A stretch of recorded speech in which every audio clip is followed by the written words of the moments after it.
Friends, তোমরা সবাই কেমন আছো? আশা করি তোমরা সবাই ভালো আছো। আমিও ভালো আছি। ছেলের আজকে স্কুল আছে, আজকে লাস্ট পরীক্ষা।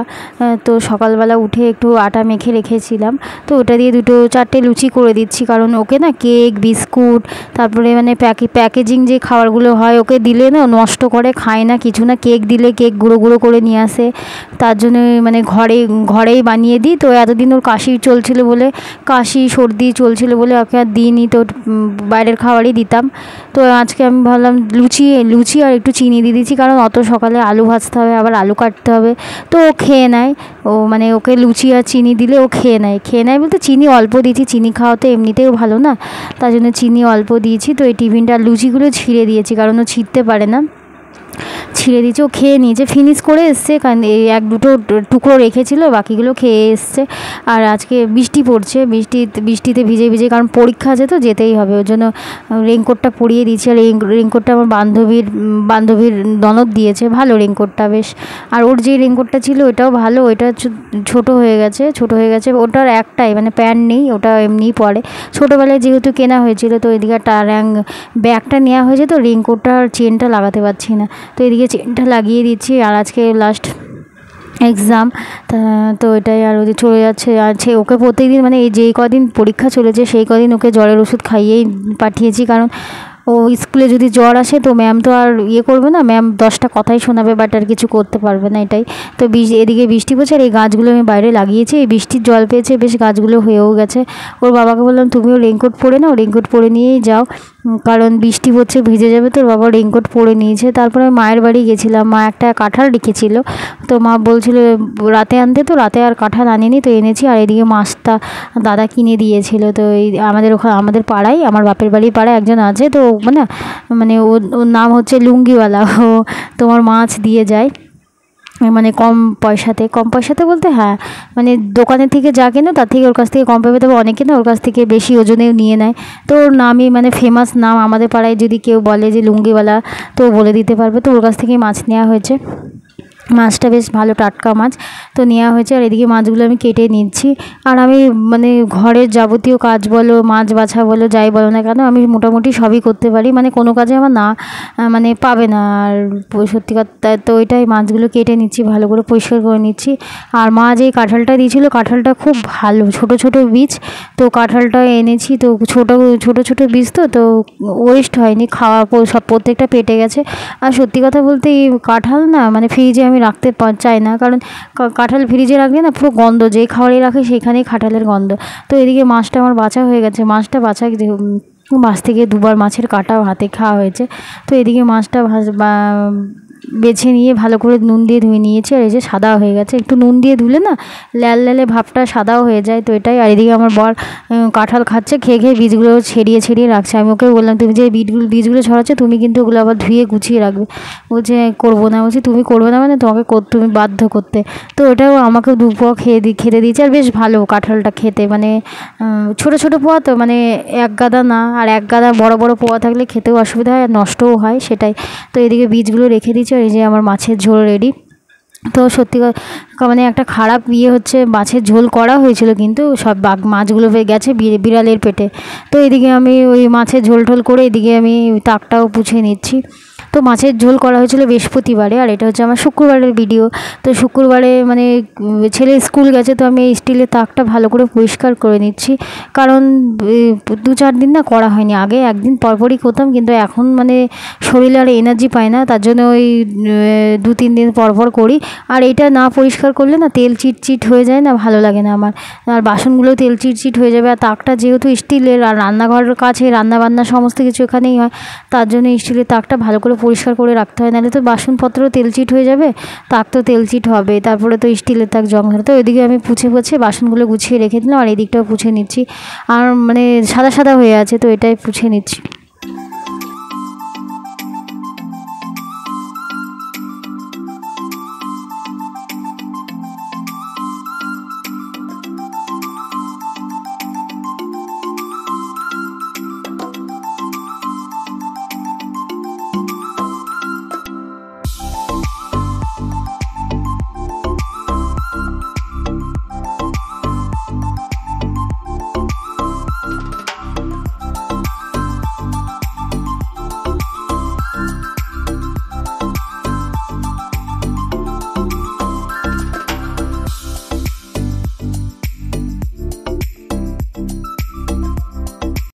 তো আমি কট ব্রাশ দিয়ে ভালো করে মেজে নিয়ে তারপরে ভালো করে পুছে নিচ্ছি। আর এরকম করেই আমি করে থাকি। আগে তো একদিন পরপরই করা হতো, কিন্তু এখন আর করা হয় না বলতে আমার নিজেরই মানে কী বলবো ঢিলামি, তার জন্যই করা হয় না। তো এদিকে আমার এটা গোছানো হয়ে গেছে, বাসনগুলো সব গুছিয়ে রেখে দেবো।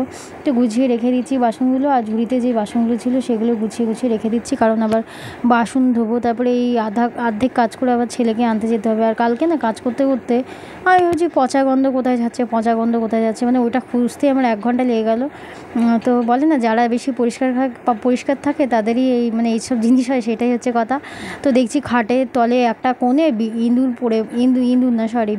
ব্যাঙ মরে পড়ে আছে, আর পচা গন্ধ। আমার বরকে বলছি, তুমি ওই ঘরটাতে কী করেছিলে, এত গন্ধ? বলছে না, আমি নাকে পাইনি। তারপরে ওইটা খুঁজতে তারপরে আবার ওই সার্পে দিয়ে শ্যাম্পু দিয়ে পুরো ঘর ধোয়া, তারপরে আবার পোছা। তো হাফ কাজ করে তারপর ছেলেকে আনতে গেছি। তো এটা বাসনগুলো গুছিয়ে নিচ্ছি ভালো করে। আর এই ঝুড়িটার মধ্যেই বাসন থাকে, আর বাসন না গোছালে না বাসন ধুবো আবার রাখবো কোথায়, সেটাই। তো এদিকে পা মোছাটা না ভিজে গেছিলো, কালকে ফ্রিজটা বন্ধ ছিল।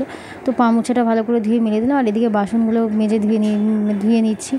আর শুক্রবার তো সেরকম রান্নাবান্না করবো না, ছোটো ডেকতে ভাত করবো, তার জন্য এগুলো অত দরকারও নেই। তো সেটা এদিকে প্লেট যা আছে সবগুলো মেজে নিচ্ছি। আর বাসন আমি এরকম করেই মাজি বাইরে। আর দাঁড়িয়ে বাসন মাজতে না এক ফোঁটাও ইচ্ছা করে না, বা মানে বসে মাজি।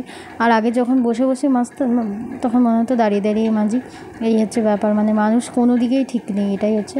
তো ঝুড়িগুলো দিয়ে আমি যেহেতু ঢাকার থাকে, তার জন্য ঝুড়িগুলো ভালো করে মেজে নিচ্ছি। আর এগুলো এই থালা ফালা যত আছে সমস্ত কিছুই মেজে নেব। আর আমি ভেবেছিলাম আজকে কাপড় কাচবো না, কারণ মেঘলা ওয়েদার তো, কিন্তু কাপড় না কাচলে আমার মনে হচ্ছে যে একগাদা কাপড় হয়ে থাকবে। আবার কালকে বিপত্তারিণী পুজো আছে, তো চাপ হয়ে যাবে। তো যে আজকেই কাপড়গুলো আমি সমস্ত কিছু কালকেই কেচে নিয়েছি। তো সেটাই চাদর ফাদরগুলো তুলে নিয়েছিলাম। আর না ঘরে মাছি হয়েছে, তার জন্য আমি চাদর ফাদরগুলো তুলে চাদর ঠাদর পেতে নিলাম। আর বাসনগুলো প্রত্যেকটা বাসন লগড়ে ধুয়ে ভালো করে ধুয়ে নিলাম। তো এদিকে বাসন আমার ধরতে গেলে হয়েই গেছে। তারপরে আরও যে কাজগুলো আছে সেগুলো করবো। তো ঘরটা পুছে নেব। ছেলেকে এনে নিয়েছি, এর মধ্যে ছেলেকে আনা হয়ে গেছে, কারণ ওর স্কুল ছুটি হয় 11:40, তো আমাকে 11:30টার মধ্যে বেরিয়ে যেতে হয়। তো ওকে স্কুল থেকে এনে তারপরে তো ও থাকলে আবার আমার ঢিলামি চলে, কারণ ও চান করতে আয় এগুলোই করে যাবো। তো এদিকে আমার বাসনটা ধোয়া হয়ে গেছে, তো বাইরে রেখে দেবো, জলটা ঝরিয়ে দেবো। আর এদিকে খাটের তলটা পুছে নিচ্ছি। আর ওইদিকে যে বারান্দাটা ছিল ওটাও আমার পোছা হয়ে গেছে। তো এদিকে আর খাটের তলের থেকে এই প্রত্যেকদিন এই জিনিসগুলো বের করে আবার পুছি আবার রাখি। তো এগুলোই আমার প্রত্যেক দিনকার রুটিন, এগুলো আমার মানে প্রতিদিনই চলে। তো এদিকে আর জল করে এখন পুছছি, কারণ এই পাড়াবার কেউ নেই। আর আমার ঘর পুছলে কেউ যদি পারে না, আমার খুব মানে লাগে, রাগ উঠে যায়, চেল্লাতে ইচ্ছা করে। তো এইটা আর ঘরগুলো একটু সাবান শ্যাম্পু দিয়ে ভালো করে পুছে নিয়েছি, কারণ ওই পচা গন্ধ ছিল তার মধ্যে, তার জন্য ঘরটা আগে ভালো করে ধুয়ে ফিনাইল দিয়ে ধুয়ে তারপরে পুছে নিচ্ছি জল করে। আর যেহেতু মেঘলা ওয়েদার না, তো কীরকম একটা লাগছিলো, আরও ঘিন লাগছিলো। তো এটাই। আর এইদিকে ঘরটাও পুছে নিচ্ছি। তো আমার এই ঘরটাতে, যে ঘরটাতে ছেলে খেলে, ওই ঘরটাতেই ব্যাঙ মরে পড়েছিল বলতে ব্যাঙটা হয়তো চাপা খেয়ে মানে বেরাতে পারছিল না, তার জন্য হয়তো মরে পড়ে আছে। তো কালকে আমি ওটা বের করে দিয়েছি। তো এদিকে ঘরগুলো পুছিয়ে নিচ্ছি। আর আমার এই বেডরুমটা আছে, ওটাও আজকে ভালো করে শ্যাম্পু দিয়ে ধুয়ে নেবো, কারণ আমি ঘর পুছতে না ঘরে মনে হচ্ছে কি তেলা ভাব। তো ওইটা সার্ফে দিয়ে ঘর পুছে দিচ্ছি। আর এদিকে আমি ঘর পুছছি, আর ছেলে খেলনা সব এগুলো রেখেছে, এগুলো কিন্তু সব গুছিয়ে রেখেছিলাম। আবার ওই স্কুল থেকে এসে সব গুছিয়ে এগুলোকে করেছে। তো আমি বললাম সব ঘরটা যখন ধুচ্ছি তখন এই ঘরটাও কি করেছে। তো এই ঘরটা ভালো করে ধুয়ে নিচ্ছি, একটু কাছেটায় মানে একটু ব্রাশ দিয়ে ঘষে ঝাঁটা দিয়ে ভালো করে ধুয়ে নিচ্ছি। ধুয়ে ভালো করে শুকনো করে পুছে দিলে তো রেডি। আর এদিকে মাছিও হয়েছে খুব, তার জন্যই আরও ধোয়া। তো এদিকে ফিনাইল দিয়ে ভালো করে ধুয়ে দিয়েছি। তো এই জলটা একদম রান্নাঘর দিকে নিয়ে চলে যাব, কারণ রান্না তো সিম্পলই রান্না করেছি, অত তো সেরকম আর রান্না করিনি। তার জন্য ওই রান্নাঘরের আমার কাজ হয়ে গেছে, রান্নাঘরের দিকে জলটা নিয়ে চলে যাব। তো হয়ে গেছে। আর এদিকে আমার এই ঘরের যে একটা ছোটো জানলা আছে, ওখানেও না বালি রয়েছে। তো এই জায়গাটা আমি একটু ধুয়ে নিলাম। তো এদিকে কাপড় কাচা হয়ে গেছে, আজকে ছেলের হোয়াইট ড্রেস ছিল, তার জন্য নীল দিয়ে একটু ভালো করে ধুয়ে নিলাম। আর এই মোটা চাদরটা কাঁচা হয়েছে, তো শুকিয়ে গেছে। কালকে মেঘলা ওয়েদারই ছিল, বাট বৃষ্টিটা পড়েনি বলে তার জন্য সব বাইরেই মেলা হয়েছিল, শুকিয়েও গেছে। তো আমি 2-3 বার করে ধুয়েছি, তাতেও ফেনা বেরিয়েছে। অনেকে ভাবে যে একবার ধুয়েছে, না, অনেকবার ধোয়া হয়েছে। তো এটাই। আর এইটা আমি ড্রায়ার করে নেব, কারণ ড্রায়ার করে দিলে শুকিয়ে যাবে তাড়াতাড়ি, সেটাই। এটাই করে নিই। আর এদিকে এই কাপড়গুলো আরেকবার ধুয়ে নেবো। তো এটাই ধুয়ে সব ড্রায়ার করে বাইরেই মেলে দেবো, ঘরে আর মেলবো না। তো এটাই। আর আজকে আমি সকাল থেকে সন্ধ্যা রাত অবধি কী করলাম সেটাই তোমাদের দেখালাম। তো এটাই। আর এদিকে সমস্ত কাপড়গুলো নীল, এই হোয়াইট ড্রেসটাই নীল ঠিল দিয়ে হয় ড্রায়ারিং করে ঘুরিয়ে নিয়েছি। তো এগুলোও ধুয়ে নিচ্ছি। আর আমার ছেলেকে বললাম, বাবা একটু ফোনটা ধরতো। ও ফোনটাকে নিয়ে একবার এদিক একবার ওইদিক একবার সেদিক, তারপর বাধ্য হয়ে ওর কাছ থেকে ফোনটা নেওয়া হলো। তো এটাই। আর আজকে যেহেতু আমার মায়ের বার, তার জন্য তাড়াতাড়ি কাজগুলো করে নিয়েছি। তো কাজের দিকে হয়ে গেছে, মায়ের পুজো টুজো দিয়ে আমি একটু শুয়ে পড়েছিলাম। কালকে আর সেরকম ভিডিও দিতে পারিনি। আর এদিকে বিকালবেলা আমি কী করি সেটাই তোমাদের দেখালাম। তো বাইরে যে জামা কাপড়গুলো থাকে সেগুলো সমস্ত কিছু তুলে আবার বারান্দায় মেলতে হয়। আর যখন আমার শ্বশুর ছিল তখন এই যে কাজগুলো আমার শ্বশুরই করতো। তো এটা আর বারান্দার মধ্যে সমস্ত কাপড়গুলো মেলে দিয়ে আমি সন্ধ্যেটা দিয়ে নেবো। তো নাইটি এদিকে ছেড়ে চলে এসেছি, সন্ধ্যেটা দিয়ে নেবো। আর ধুনো ধোয়াতে চেয়েছিলাম, কিন্তু ধুনোটা না ভিজে গেছে ছিবড়াটা, তা জ্বলতে চাইছে না। তা ওই পাখার করে তারপরে জ্বললো। তো এদিকে মাকে প্রদীপ ধূপ সব দেখিয়ে দিয়ে তারপরে আমি খাবো। তো এটা। আর এদিক থেকে আমি মাচিস বের করছি, মাচিসগুলো ভিজে গেছে না, জ্বলতে চাইছে না।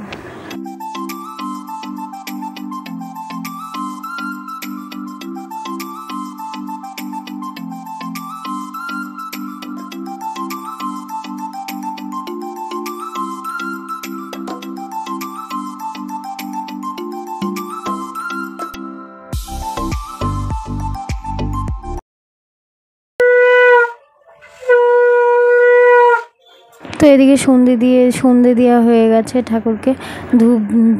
ধুনো চারিদিকে দেখিয়ে নিলাম, তুলসীতলায় দেখিয়ে চারিদিকে দেখিয়ে নিলাম।